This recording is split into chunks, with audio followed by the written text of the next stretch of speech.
Bonjour à toutes, bonjour à tous, bienvenue pour un nouveau journal sur 8 Mont Blanc. Nous sommes le mercredi 20 septembre 2023 et tout de suite, voici les titres que nous allons développer.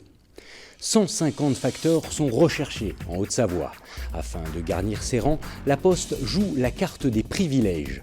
En effet, face à la concurrence et notamment face à l'attrait d'un emploi côté suisse, il faut pouvoir se démarquer et séduire ses futurs collaborateurs, nous le verrons. Puis nous reviendrons sur la grand-messe des stations de ski rassemblées en ce début de semaine à Paris. Autant de destinations qui tentent de se démarquer les unes des autres grâce à de multiples stratégies. Nous y reviendrons dans quelques minutes. À 3 mois des fêtes de fin d'année, le groupe La Poste entre en période active de recrutement. Le service public vient en effet de lancer une grande campagne visant à trouver au moins 150 facteurs et factrices sur l'ensemble du territoire au Savoyard.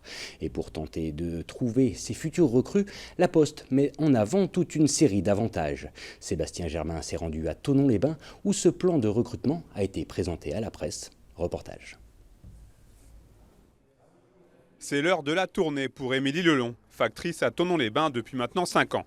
En 2018, à la suite de la liquidation de son salon de coiffure, la jeune femme tombe sur une annonce de la Poste. Elle postule et débute dès le lendemain, un choix qu'elle ne regrette absolument pas 5 ans plus tard. Moi je suis super contente de mon travail, j'aime la liberté que ça laisse, l'indépendance, voilà, par rapport au fait qu'avant j'étais à mon compte donc dans la coiffure. C'est une entreprise qui est hyper positive, enfin moi j'essaye d'influer vers ce sens-là. Aujourd'hui ce que j'aime c'est guider les nouveaux arrivants. Voilà, de les accueillir au mieux et puis d'essayer de leur apprendre au mieux les gestes métiers. Des belles histoires comme celle d'Émilie, la Poste espère en vivre encore plus grâce à son nouveau plan de recrutement. Aujourd'hui, 730 facteurs et factrices officient en Haute-Savoie. L'idée de cette campagne est donc de faire grossir ce contingent en s'adaptant aux contraintes déjà existantes. Nous avons une concurrence de la Suisse qui a une politique salariale très offensive et qui offre une capacité d'emploi. Nous avons aussi, comme toutes les entreprises autour du lac Léman, nous sommes confrontés à un taux de chômage en fait qui est très faible, 5,2% alors que le national est à 7,2%. Et puis nous avons aussi sur ces 2 dernières années connu une augmentation très significative du nombre d'emplois proposés, plus 5,1%. Donc du coup, cela crée un turnover important. Et donc pour nous, nous avons un besoin, comme toutes les entreprises, qui s'est développé en fait. Le Chablais, à travers la plateforme de courrier-colis de Thonon-les-Bains, est donc une des 6 zones prioritaires de ce plan de recrutement. Et ici, l'objectif annoncé est de trouver au moins 60 nouveaux collaborateurs, grâce notamment à une formation accélérée et plusieurs avantages en termes de rémunération. Il s'agit pas tant de recruter en masse et toutes les personnes qui suivent, mais par notre processus de recrutement, on a également une chargée de recrutement qui va avoir un entretien approfondi. C'est de trouver la personne qui a le projet qui correspond à l'emploi qu'on propose, c'est-à-dire un emploi stable, pérenne, proche, dans la durée, qui puisse s'investir dans nos équipes. Et éviter d'avoir quelqu'un qui va partir dans 1 an, dans 2 ans, etc. Au fil des années, le métier de facteur a bien évolué et en France, on a coutume de dire qu'il est le 2e personnage préféré des Français, derrière le boulanger et devant le pompier. Preuve qu'il a encore de beaux jours devant lui. Les inondations sont un risque avec lequel on ne rigole pas sur les bords du lac du Bourget. La ville d'Aix-les-Bains, durement touchée dans les années 90, s'est aujourd'hui dotée d'un bassin de rétention d'eau. Un moyen de se prémunir contre les caprices du temps qui a été inauguré ce mardi, comme vous allez le constater avec ce reportage réalisé par Fanny Savard. Face au réchauffement climatique, l'agglomération d'Aix-les-Bains se sécurise. Après 4 mois et demi de travaux, le bassin des Garins, qui vise à la protéger de potentielles montées des eaux, est désormais opérationnel. Si pour l'heure grenouilles et libellules dominent les lieux, c'est ici que se déverseront les eaux en cas de crue. L'objectif, c'est de créer en amont de ce risque, en amont du goulot d'étranglement, des grands bassins dans lesquels on laisse l'eau, le trop-plein d'eau se stocker et du coup ressortir de manière beaucoup plus, avec un débit beaucoup moins important pour respecter plutôt nos réseaux et ne pas créer de débordements. Les élus gardent en tête la crue spectaculaire de juillet 1992 qui avait inondé le centre d'Aix-les-Bains. Face à ces risques, Grand Lac a construit 3 bassins de rétention d'eau, dont le dernier devrait être terminé avant 2026. Grand Lac, l'agglomération, a confié aux Cisalpes, cette structure intercommunale, le soin de réaliser ces bassins. 2 l'ont déjà été en 3 ans. Le premier, le bassin du Combeau, sur la commune de Mouxy, et celui-ci, le bassin des Garins, à Aix-les-Bains. Pourquoi Combeau, pourquoi Garins ?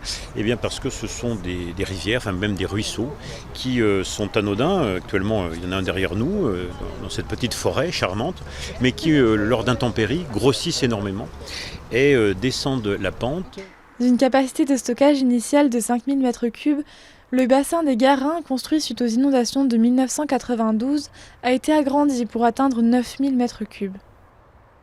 Les bassins sont une solution effectivement pérenne, mais qui sont adaptés à certains contextes d'inondation. Là, en l'occurrence, c'est le cas, puisqu'on cherche à stocker un volume d'eau en trop de manière temporaire, pour ensuite le restituer à la rivière une fois que l'événement est passé. Alliant protection de la biodiversité et sécurisation de l'agglomération, ce projet a coûté 550 000 € hors taxes, avec 50% de financement de l'État. On reste en Savoie pour parler mobilité à présent. Le syndicat mixte Métropole Savoie, rassemblant les communautés de communes du cœur de Savoie, de Grand Lac et de Grand Chambéry, vient de dévoiler les résultats de son enquête sur la mobilité sur son territoire et celui de l'avant-pays savoyard. Près de 15 années après une première étude similaire, on constate aujourd'hui une baisse globale de la mobilité. La voiture reste encore aujourd'hui le moyen de transport numéro 1, étant utilisé sur 58% des déplacements du territoire, même si son utilisation tend à diminuer. Cela tant dans les milieux urbains que ruraux. Autant de chiffres qui vont désormais pouvoir servir de support aux collectivités afin d'imaginer leur réseau de transport pour les prochaines décennies. On écoute à ce sujet Thibaut Guigues, le président de Métropole Savoie, pour plus de précisions. Ce dont nous avons besoin, c'est d'intervenir particulièrement sur les trajets entre le domicile et le travail. On a besoin de soutenir le covoiturage, ce que fait le département depuis maintenant 1 an, c'est-à-dire une opération lancée après l'enquête, en rémunérant certains covoitureurs sur le territoire de Métropole Savoie. Aujourd'hui, pour 100 véhicules qui se déplacent au travail, vous avez 108 personnes qui sont déplacés, c'est-à-dire qu'il n'y a que 8 passagers dans les 100 véhicules, c'est relativement peu. On doit essayer d'améliorer ce chiffre-là. On se rend compte que 58% des trajets ont lieu en voiture, mais quand il s'agit d'aller au travail, il s'agit de 70% des trajets. Alors après, on n'est pas dans une forme de jugement, on n'est pas dans une forme de stigmatisation. On habite dans des territoires où vivre avec sa voiture, posséder une voiture, c'est quelque chose de normal. C'est quelque chose d'indispensable pour la plupart d'entre nous. Par contre, s'il y avait de l'offre alternative à certains endroits, eh bien peut-être que une partie de la population se reporterait sur autre chose. Et ça, c'est le sens du grand projet urbain que porte le territoire depuis maintenant 10 ans, qui est le RER métropolitain entre Aix-les-Bains et Montmélian, qui fait l'objet aujourd'hui, donc vous voyez qu'on est un peu en avance, d'une étude opérationnelle portée par la SNCF Réseau et la région Auvergne-Rhône-Alpes. Comme évoqué en début de journal, les stations de Savoie-Mont-Blanc sont comme chez elles, dans la capitale. Paris, où l'agence Savoie-Mont-Blanc a justement présenté ce mardi les grandes lignes de la prochaine saison hivernale en Pays de Savoie. Chaque station ayant fait le déplacement avec l'ambition de se faire remarquer, et notamment par la presse nationale. Comme vous allez le constater avec ce reportage de Lucas Ruche, les stratégies sont parfois différentes, mais se rejoignent toutes autour d'un seul intérêt commun. Regardez. De nombreux débats ont alimenté le lancement de la saison hivernale, organisée ce mardi 19 septembre à Paris par l'agence Savoie-Mont-Blanc. Après un hiver 2023 entaché par un manque global d'enneigement, tous préparent aujourd'hui l'avenir. La journée d'aujourd'hui, elle a 2 objectifs. Un premier qui est de se dire à très court terme quelles sont les tendances pour l'hiver et donner envie de venir séjourner en Savoie-Mont-Blanc. Et puis à plus long terme de se dire que ce territoire il doit évoluer dans son offre touristique, dans sa façon de concevoir le tourisme, de s'engager aussi, parce qu'on a tous en tête les impacts du dérèglement climatique, mais aussi les changements sociétaux, les attentes qui bougent. Et du coup, comment est-ce que chacun œuvre à intégrer ces changements dans son offre et du coup, comment collectivement on est une destination qui s'engage dans la transition positive. Des immenses domaines skiables aux stations plus intimistes, l'offre touristique est très diversifiée en Savoie-Mont-Blanc. On y compte pas moins de 110 stations différentes. Loin de pouvoir rivaliser les unes par rapport aux autres, chacune essaye de tirer son épingle du jeu. Nous, vraiment, c'est vraiment la montagne avec un grand M, celle qui permet de découvrir tout un tas d'activités. Nous, à Voria, on est une station 100% piétonne et enneigée, donc c'est unique en Europe. Donc ça, c'est vraiment notre atout majeur. La particularité des saisies, c'est effectivement notre panorama. Un panorama à 360 degrés, c'est ce que viennent chercher nos clients. Dans nos montagnes, le défi le plus compliqué est certainement de se soustraire du modèle, pourtant si fructueux, du ski alpin. Face aux aléas climatiques, la discipline est aujourd'hui au centre de toutes les interrogations.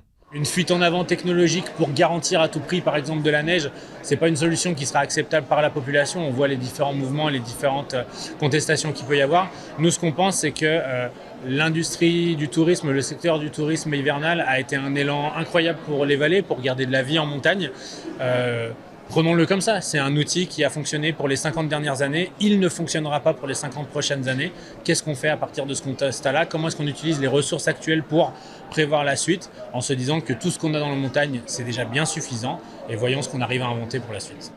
Qu'il fasse chaud ou froid, qu'il neige ou qu'il fasse grand soleil, les stations de sport d'hiver n'ont d'autre choix que d'anticiper l'avenir. Un avenir qui se dirige plus que jamais vers un tourisme 4 saisons.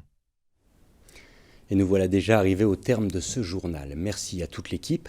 Tout de suite sur votre antenne, Thierry Paul me prend le relais pour la météo, suite à quoi vous pourrez redécouvrir un numéro de l'aparté de la rédac consacré aujourd'hui à l'eau d'Annecy ou comment créer un parfum à partir des fragrances du lac. Quant au prochain point avec l'actualité, c'est pour demain, jeudi, à partir de 18h. Mais d'ici là, je vous souhaite une très belle fin de journée sur notre antenne. À bientôt.